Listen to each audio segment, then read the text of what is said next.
Describing the book in 3 words, that is difficult, but engaging with a genius.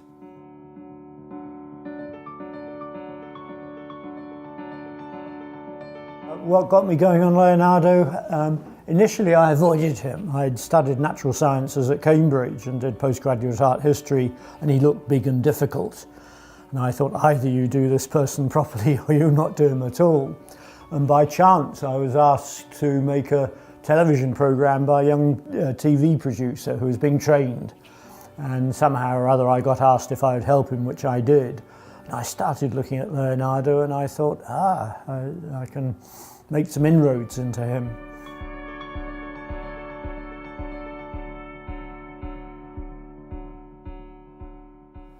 I've heard outlandish theories of the most extraordinary kind, and almost on a weekly basis.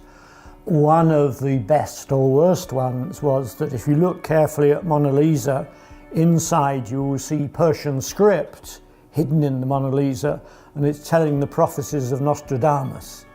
And that is pretty extreme.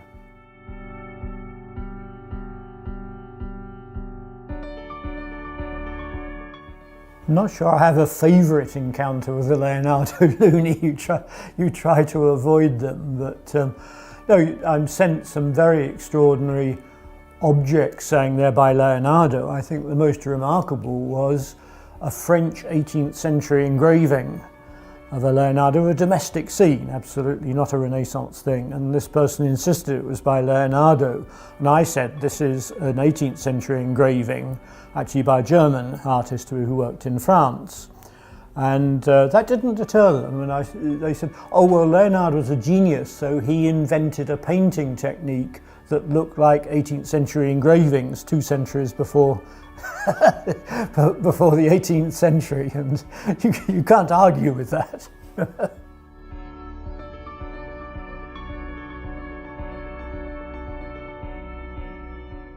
Leonardo is remarkable in quality. The drawings and paintings are extraordinary. I've seen Mona Lisa twice out of her frame or its frame, and they are uncanny, and they have a seductive quality. And they have a seductive quality beyond art. So you've got the technology, you've got the science, you've got wonderful anatomy and so on.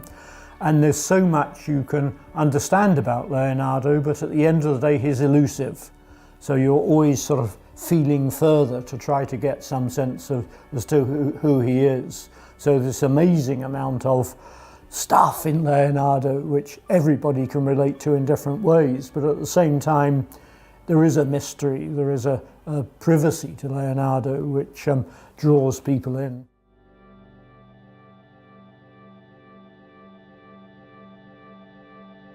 My favourite Leonardo work, difficult deciding. It depends on mood and place and circumstance. In a way, the greatest work is undoubtedly Mona Lisa, the portrait in the Louvre, but would I wish to live with that? It's a very uncanny, strange painting. I think if I chose one to live with, then I would choose the portrait of the lady with the ermine in Krakow in Poland, Cecilia Gallerani, the mistress of the Sforza Duke of Milan. And that's a fresh, very lively, accessible portrait, very beautiful, and less psychologically complicated than some of them. So you wouldn't be continually on edge as you might be with Mona Lisa looking at you the whole day.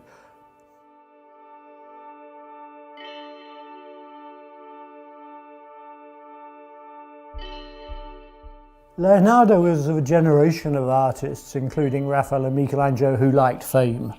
They knew the great Greek artists were famous. They didn't have works by them, but they knew that they were renowned figures. So they were interested in fame, and Leonardo not least. He thought the flying machine would give him immortality. Of course, it didn't fly, but he would be delighted. And to think that something had sold for the world record price of a painting, the Salvator Mundi, recently for $450 million, he would have been delighted.